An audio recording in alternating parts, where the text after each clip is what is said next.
Dans un des bureaux de la présidence de la République, un assassin impitoyable, auteur de plusieurs meurtres mystérieux, rôde comme un lion insatiable. Sa technique favorite, le poison. Il cible l'entourage du chef de l'État, ses collaborateurs les plus proches. S'il peut atteindre le cercle restreint de Félix Antoine, il se pourrait qu'un jour, qu'il réussisse à voir la tête du chef de l'État lui-même. Mais pourquoi ce meurtrier étranger s'en est-il pris à Raphaël Yanni, premier juge président dans le procès 100 jours?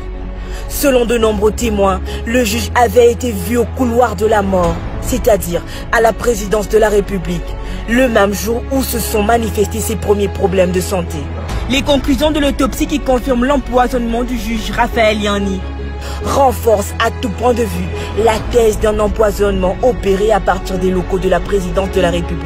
C'est du jamais vu en RDC, ce comportement cruel qui a élu domicile dans la sphère la plus considérée du pouvoir jette l'opprobre et le trouble sur le mandat de Félix Antoine. Cet assassinat prouve bel et bien que le dossier 100 jours a plusieurs ramifications et que d'autres gros poissons y sont impliqués sûrement au plus haut sommet. D'un côté, une enquête sur le meurtre du juge Yanni qui progresse à une vitesse prodigieuse.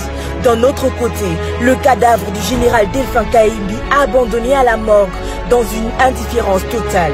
Qui a assassiné le général Delphin Kaimbi? On le saura peut-être jamais. En tout cas, on note aucune volonté de la part des pouvoirs publics à faire progresser l'enquête.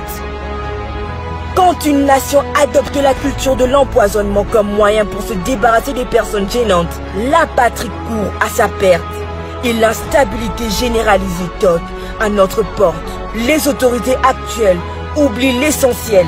L'espoir suscité par l'arrivée de Félix Antoine au pouvoir laisse désormais place à l'abattement et à la lassitude.